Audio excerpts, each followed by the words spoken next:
Si tu as déjà fait des mouvements comme ça, ou si tu as déjà vu des gens exécuter des mouvements comme ça, cette vidéo est pour toi.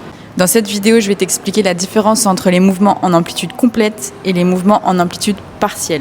Ce qu'il faut comprendre avec les amplitudes partielles, c'est que tu viens solliciter ton muscle sur une amplitude où ton muscle est plus fort.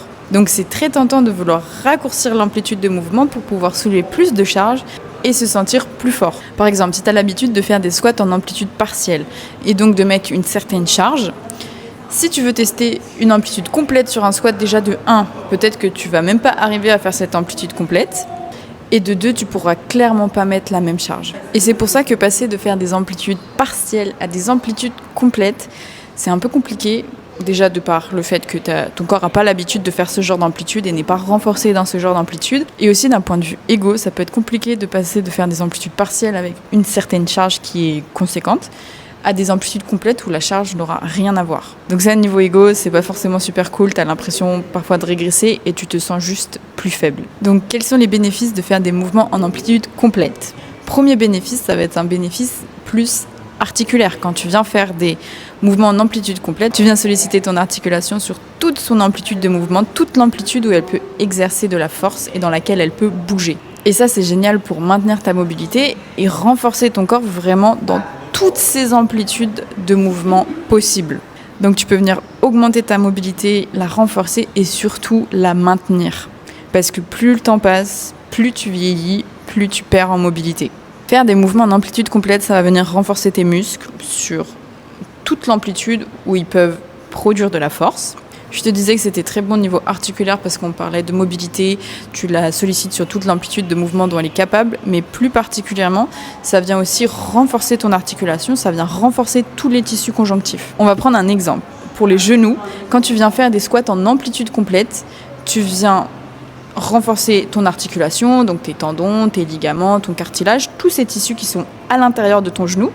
Et quand tu viens faire des amplitudes complètes avec ton genou, ton articulation va produire le liquide synovial, donc le liquide qui parcourt tes articulations et qui vient s'assurer au bon fonctionnement, qui vient nourrir et qui vient apporter tout ce dont a besoin ton articulation. Donc si tu évites ce genre d'amplitude, tu te prives aussi de tous ces bénéfices que je viens de te donner.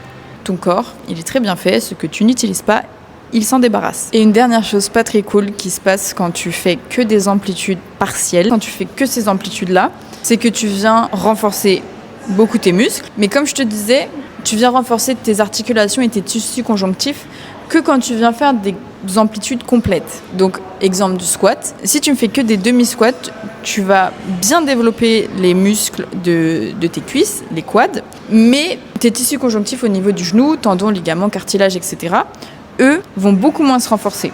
Et si tu suis un petit peu mes propos, ce que je te dis toujours, c'est que c'est une question d'équilibre.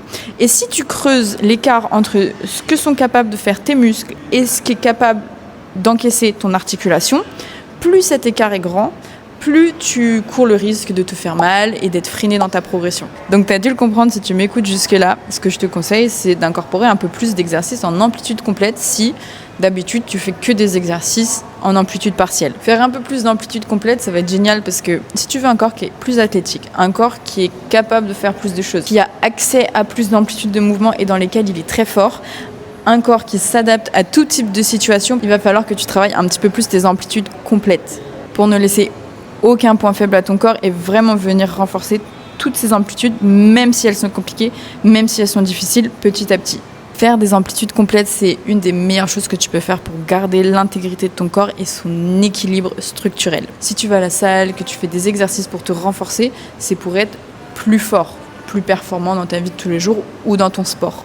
Quand on parle de renforcement et de gagner en force et d'être juste plus fort physiquement, on parle très souvent que des muscles. Mais ce n'est qu'une partie de l'équation et si tu penses qu'à tes muscles, à un moment donné, tu vas finir dans cette boucle de je ne fais que des amplitudes partielles parce que je sens mes muscles super bien travailler et je me sens super fort. Alors qu'une autre très grosse partie de cette équation-là, c'est tout ce qui est tissu conjonctif. Vouloir renforcer ses muscles, c'est génial. Vouloir renforcer ses muscles et ses articulations en même temps, c'est le top. La plupart des problèmes arrivent quand tes muscles sont devenus beaucoup trop forts comparé à ce que peut encaisser tes articulations. Donc renforce-moi ces deux en même temps. Et renforcer tes articulations, ça passe principalement par devenir très fort dans toutes leurs amplitudes de mouvement. Dernier point, j'ai envie de te nuancer un tout petit peu ce que je viens de te dire pendant toute cette vidéo-là. Si tu as compris mon approche, tout est une question d'équilibre. Donc, faire que des amplitudes complètes, ce n'est pas non plus la clé, mais c'est quelque chose dont la majorité des gens bénéficieraient parce que la majorité des gens font des amplitudes partielles de par les raisons que je t'ai citées avant. Les amplitudes partielles, elles ont leur place à un moment bien précis et pour une raison bien précise.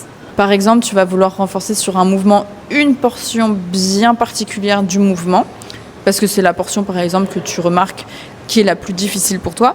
Là, les amplitudes partielles ont leur place. On va reprendre l'exemple des genoux.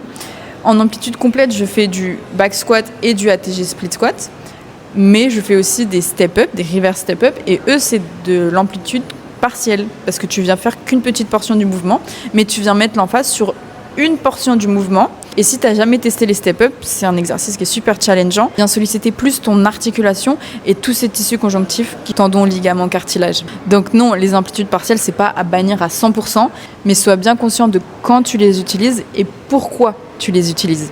Donc si tu as pris l'habitude de faire des amplitudes partielles sur la majorité de tes mouvements, comme je t'ai dit dans cette vidéo, tu aurais beaucoup à gagner à faire aussi un peu plus d'amplitudes complètes. Bien entendu, si tu ne t'es jamais renforcé sur des amplitudes complètes, vas-y extrêmement progressivement parce que comme je te l'ai dit, certaines amplitudes complètes viennent challenger aussi tes articulations pour les renforcer et tes articulations et tes muscles ne s'adaptent pas du tout à la même vitesse. Donc vas-y tranquillement et tu vas voir ta mobilité s'améliorer, tu vas sentir que ton corps se renforce et tu vas surtout gagner beaucoup de liberté de mouvement. Si tu as la moindre question, n'hésite pas à la poser en commentaire et sinon, pense à t'abonner.